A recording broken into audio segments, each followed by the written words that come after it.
Guys, hi. We are starting our second live session. As I promised, it's in the evening. As far as I can see, there is nobody watching now, so I'm going to tune it in order to see what you are commenting. Okay.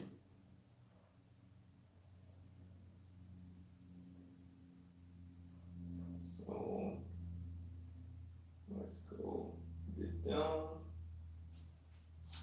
It's Tuesday today, and we continue, as I said, our live build session, and we have this AEC Dorchester from Brengun. As you remember, we cleaned the rear part, and now it's more or less clean. And what we are going to do now is to install some P parts and to detail this vehicle a bit. As you can see, I upgraded, let's say, my table, so it's now this stone, and we have this small PE thread, which obviously should be applied on this vehicle, on this main body part. And what surprised me in the original kit is that there was no assembly manual included. I mean, there was assembly manual, but there was no mention of those PE parts. So basically, you don't know what to do. Obviously, that was the mistake, or let's say the problem of my particular kit. And I contacted the Brengun company. They provided me with assembly manual. I'm going to switch my tablet now so that I can show it to you. Surprisingly, it is printed in color in DetailScaleView, so here you can see it. It is quite interesting. Why? Because here we have marking options in color again, so I think that might be surprising for some of you. And another feature, just give me a second to center tablet a bit. So another feature is that we have those instructions which were previously absent in my assembly manual. Basically, I had only those 2 pages. I didn't have those pages. So as you can see here, we have instructions for PE installation, and of course I will be following them in order to install all those PE parts on the vehicle. So I'm going to place it right here.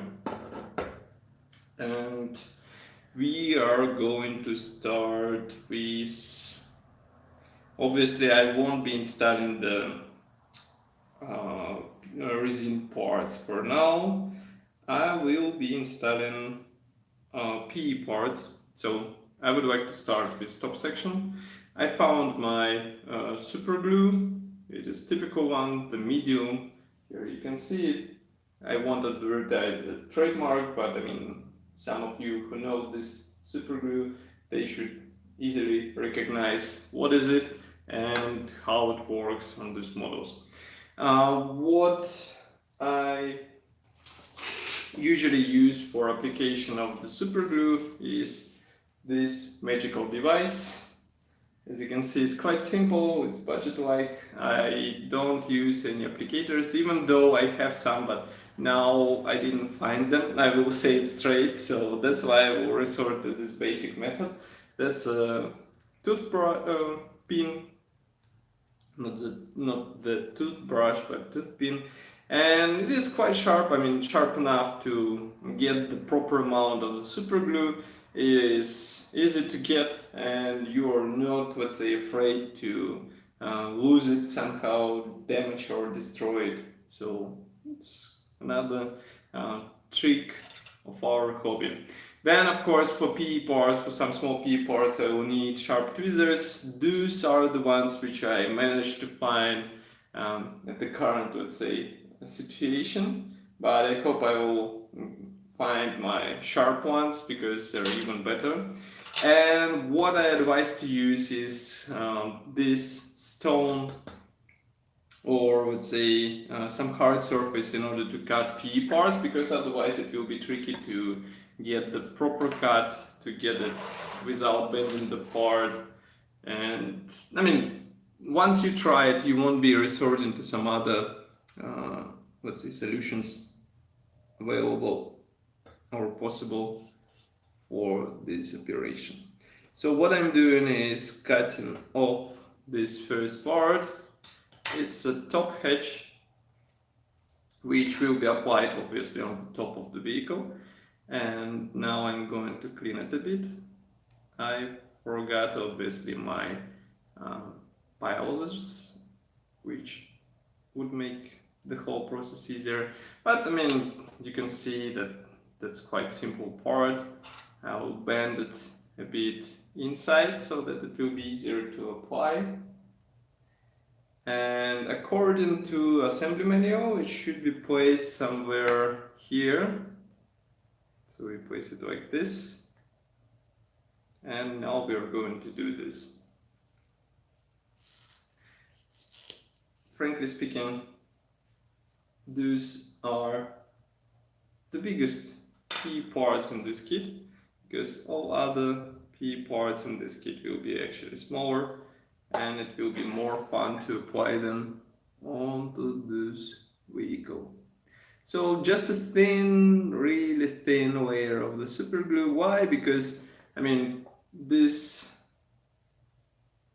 super glue is really catchy, let's say. It's the first thing to consider, and the second one is the fact that you will also cover this vehicle, that means PE parts and resin, with primer, and primer will hold everything in place and help you avoid possible problems with PE parts detaching from the vehicle. I mean, it happened with everybody, so there is nothing special or something to hide. But just give me a second. As you can see, it's really tough super glue. And now we have it in the place. So it is like this. As you can see, it's quite simple, I would say. And now we have to apply several more parts in order to get the final state for this vehicle. Just give me a second again. I would rather cut all those parts of the P thread so that we have them ready for the operation. Okay, so here they are. They're more or less clean, as you can see. So I'm going to get my magical toothpick and apply a bit of super glue onto the vehicle again. Actually, I'm thinking about getting a bit thicker super glue so that it won't be that noticeable and that, let's say, easily flowing. Actually, I would rather recommend to have several types, because, I mean, from time to time you need super glue for different purposes, and already I made a small mistake because I have a bit of super glue on the roof. So I'm going to try to remove it, or maybe just to place it in the middle, which is obviously not that easy. So we are going to do it like this.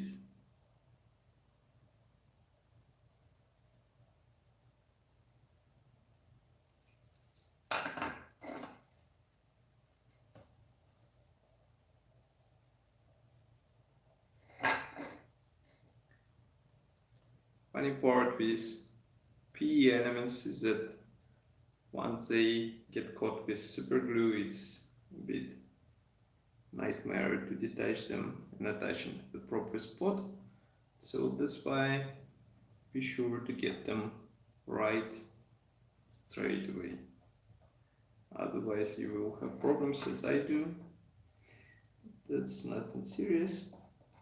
will have this, let's say, happy accidents. So here they are, these two hatches. I'll place a bit of super glue under this second hatch. I'm not trying to do it clean because I would like to copy a bit of, let's say, damaged and weathered vehicles. So all those bits and traces of the super glue are actually working for us because they will work as scratches on the vehicle in its final form. Now I'm cutting off the next P part, and I will show you the application process of this top hatch as well. So again, I bend it a bit. Also, some modelers actually advise to sand the surface which will be touching the model, which is actually glued to the surface of the model. That's quite, let's say, tricky part, because sometimes it works, sometimes it doesn't, especially with small pieces. So be careful with that technique, but it works, I can confirm it. But it works with bigger parts mostly, so if you have smaller ones, do not try it, because you will be really angry once you get the small part somewhere far away from your table. Okay, so we have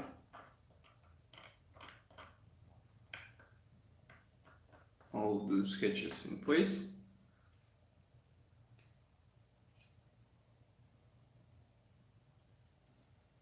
Actually, I don't like the placement of the first one, so I'm going to try to remove it a bit.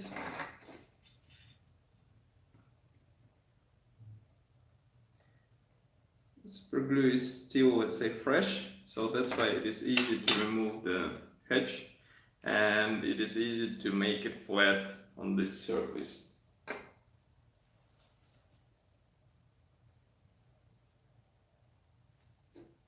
And as you can see, we have small traces of the glue, but that's nothing serious. And I'm going to place the frontal hatch a bit more in the center, let's say. So just give me a second. Okay, have the drop of the glue. And now I'm going to apply it in the place. So here it is. Here is center, more or less. Now we just stick it here. And we're good to go. Yep, you can see it with your own eyes. So here's the top hatches in their final state, let's say. As you can see, frontal hatch even has some scratches, which is more or less convincing in my opinion, because these hatches were usually used on the real vehicle, so there is nothing to be afraid of. And now we are going to work with rear section. Rear section is more interesting because it features several small parts, and as you can see here, we have also those air bubbles, which might be tricky looking on the real vehicle, on the finished model. So I hope that paint and primer will actually cover them and we won't have any problems with them. So what we need here is PE16, and it's a small handle which should be actually bent a bit. So just give me a second to cut it away. Actually, I'll bend it once it is, while it is still on the P fret. And I recommend to do this with all small pieces, because otherwise you get a tricky operation of bending something really tiny and thin, or you just do it while something is holding it in place and you're not afraid to lose it, to bend it, or to damage it somehow, you just bend it as you need. Okay, so as you can see, we don't have any special spots which will show you where to install those PE parts, so it's basically a guesswork, otherwise you won't understand what to place or how to place those parts. I'll tell it straight, I don't have any reference for this, so it will be a guesswork for me as well. Now I'm going to get a small drop on this tiny piece and we will place it somewhere here according to assembly menu. Okay, so it's more or less straight. Actually, maybe, yeah, can be like this. So here you can see it. Again, I know that we all don't love the small P parts, but that's what we have to work with. So don't be afraid of trying your skills with such elements, because once you get, let's say, taste of it, it will be really easy to work with those small bits on our models. Okay, I'm cutting the next, let's say, handle, or I think it was a handle, which should be placed on the opposite side of the rear section. Again, I'm taking a bit of glue and we will place it right onto the opposite side, as I said before. So here it is.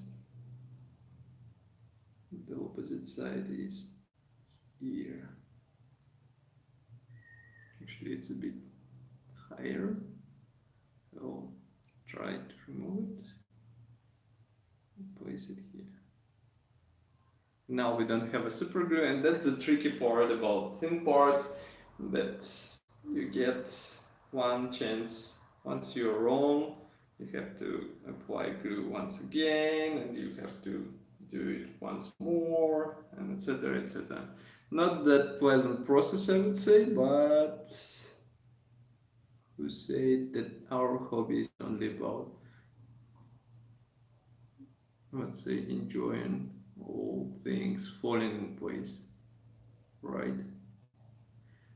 So here it is, another handle in place.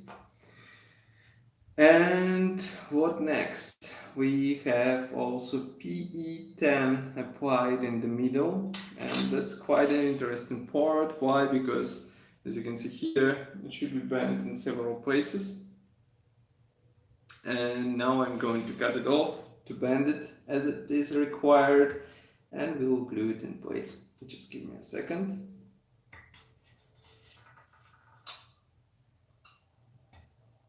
Okay,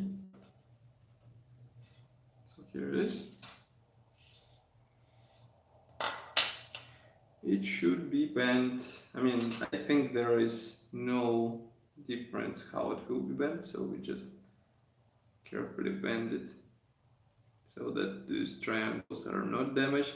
Why I'm saying so? Because I have the sharp tweezers, and obviously they will damage those triangles. So I will use the table, of course, because table is straight, obviously, and you don't get unnecessary angles on this part.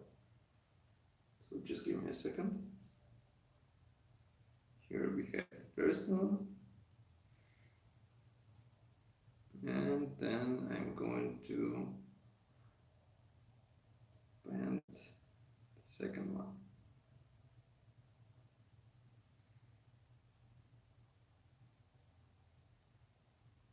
Okay, so here it is. I'll show it in the tweezers. Yeah, somebody is crying on the street. So here it is in finished state, and then it actually should be applied like this. So we glue it right in the bottom of this door. Now I need a bit of glue in order to apply it in place. I see that some of you already joined our video. Hi. And as I said in the previous video, I was not able to see the comments, but now I am able to see the comments, so you can write your questions or comment, and I will be happy to discuss some things with you. Maybe you already watched our new video review, maybe you are looking into getting some kit. Just write your comment and we'll discuss it. Actually, that's quite an interesting topic. I mean, all those new models, somehow they are just not bringing something, let's say, fresh. I don't know why, but I mean, all those topics were obviously touched before. There are some subjects which were not touched before, and they're still not being covered by model manufacturers which prefer to return to BF109 or to Spitfire, obviously, but they won't touch those subjects. I won't mention it, I mean, which airplanes I keep in mind, but I mean, those are really famous airplanes which were used by many countries, and yet they're forgotten by model manufacturers. They're just produced in form of small party kits which are not that great in quality. I mean, look, we are working now with resin, and I really doubt that somebody will be brave enough to copy this AEC Dorchester in plastic. And that's actually the beauty of the resin, but not everybody is brave enough to work with resin, so it would be cool to see some decent plastic kit as well, right? And that's what surprises me, because this vehicle can be a quite useful subject for diorama or maybe for something else, but still nobody is trying to use it. And that's a bit of discouraging thing in current state of our hobby. I wouldn't say that scale modeling is gradually declining, because we see the really noticeable improvement in quality. And that's also a great part about it, because we couldn't dream about such level of parts fitment a few years ago, and now everything falls in place like a Lego. But from the other side, everything falls in place on BF109 again, or maybe Spitfire in 148 scale. So that's some topic to think about, let's say, when you are choosing new kit. I think it's good to support small manufacturers, because they try to bring something fresh. I mean, they have to, because otherwise they won't survive, obviously, but that's the beauty of those companies. They're trying to find something new, unusual, and to build it, to mold it in plastic or resin. So here it is. Okay, next towing part, which should be placed again on the opposite side, obviously. That's part P, part number 9. I'm going to okay, so I'm going to bend it a bit. It's actually the straight angle, as you can see. Now I'm going to cut the part off. I'm actually quite lucky that for now, at the moment, no parts fell off. No, fell off the table, because otherwise it would be tricky to find them on the white floor. And that's actually another topic, because some modelers, what they do, they have the newspapers around them, so that if the part falls down on the floor, it is easier for them to find it on the floor, and they don't have to resort to scratch building, let's say.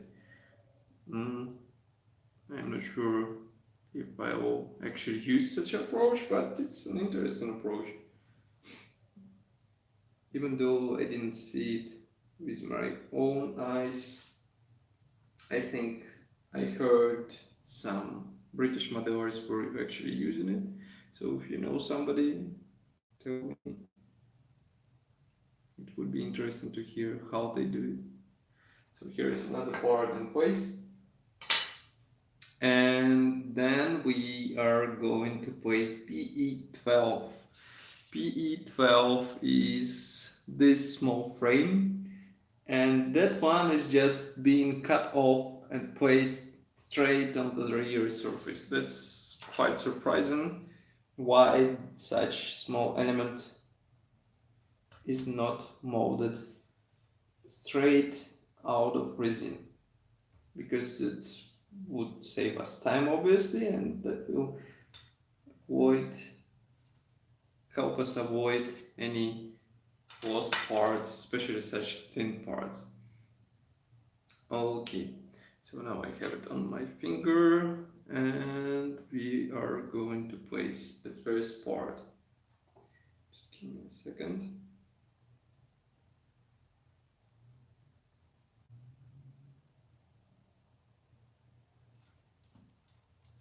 I also recently found out that I have not published build with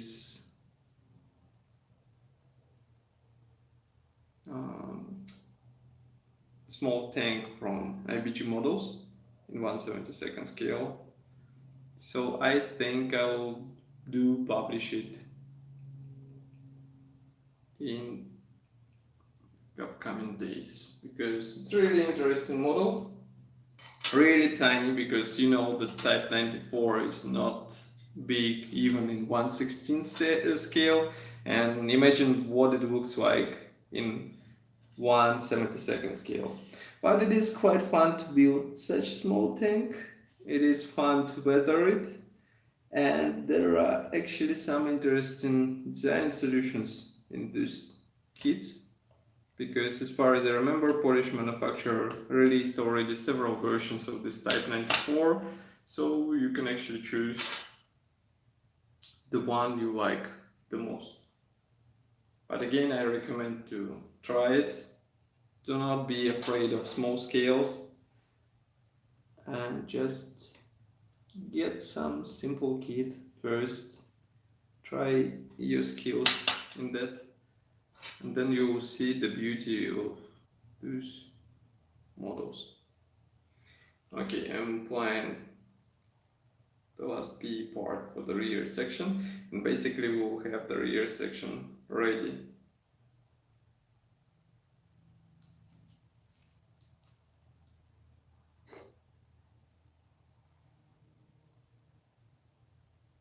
Okay, so it should be something like this. Yep.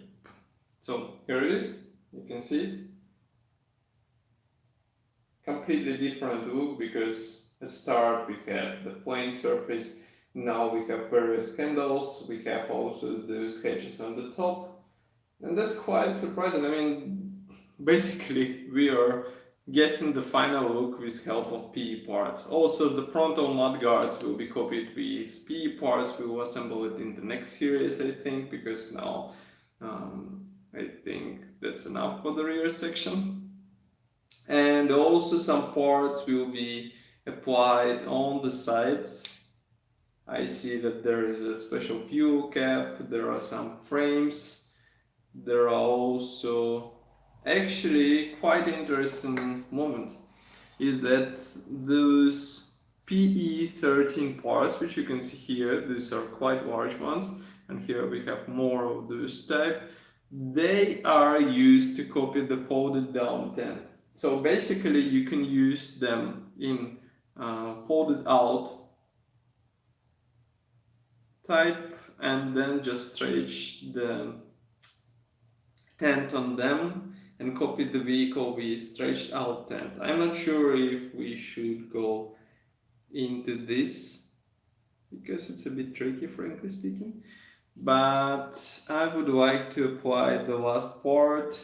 It's a P4, which you can see here, and it's quite funny because it's the window for the frontal, I wanted to say passengers, but obviously that's a window for the driver and for the driver only, as far as I remember, on AEC Dorchester. Correct me if I am wrong, because I'm not that informed about this vehicle. I will have to read some references in upcoming days. I mean, I will need it for marking options. And also, I will be happy to hear your advices on the weathering for desert vehicles, the vehicles which were actually used in sand, where obviously we don't have any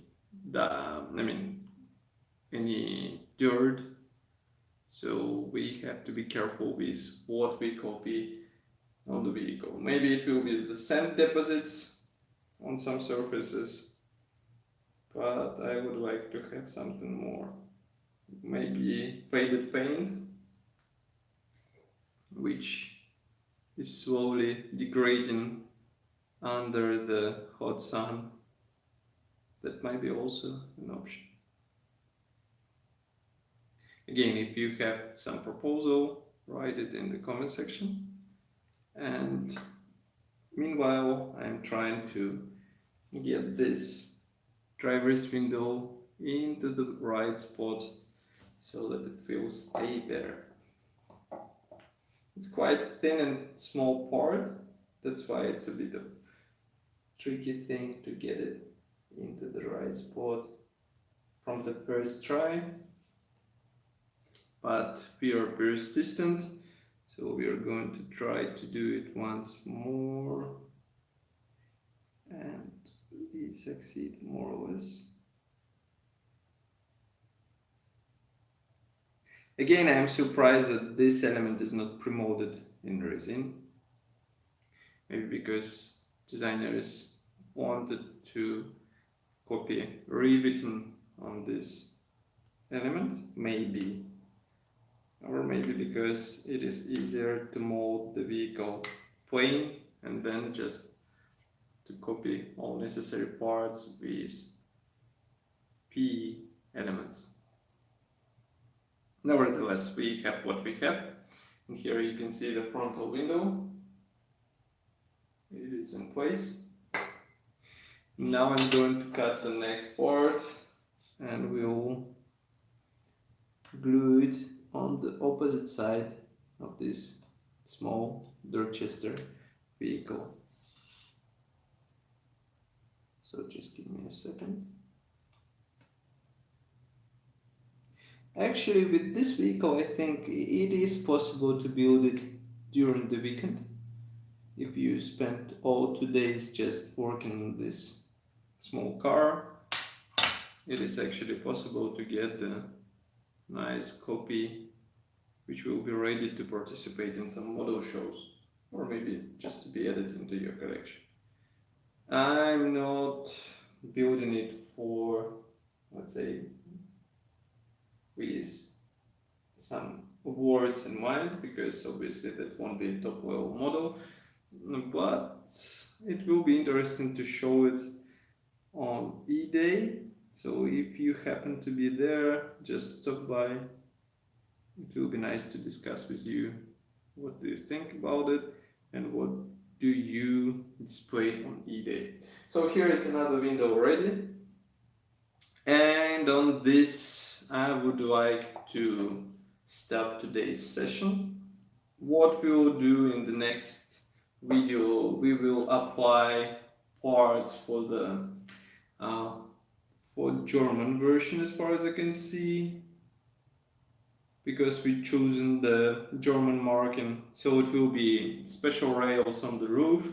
Those will be also special parts for the tent, which I mentioned before, fuel caps, side windows, side mirrors. You can see them here. They're actually sticking out, so I will think how to fix them in place without losing them. And what else? Also side mirrors here and there, and also headlamps and towing hooks. So it will be quite an interesting process, in my opinion. As you can see, we have the suspension part still separate from the vehicle, so it's not yet attached to this part, but it will be. And I'm thinking about gluing the wheels in place, covering everything with primer, painting it, and then fixing in place here.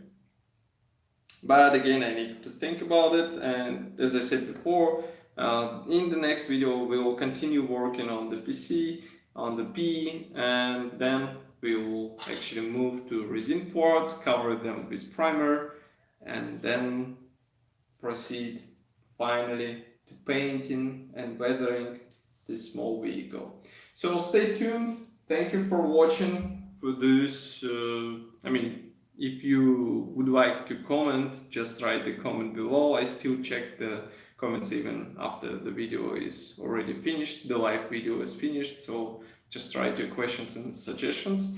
And of course, like this video, subscribe to our YouTube channel if you would like to support us, and follow our Facebook page so that you won't miss our next live session on YouTube.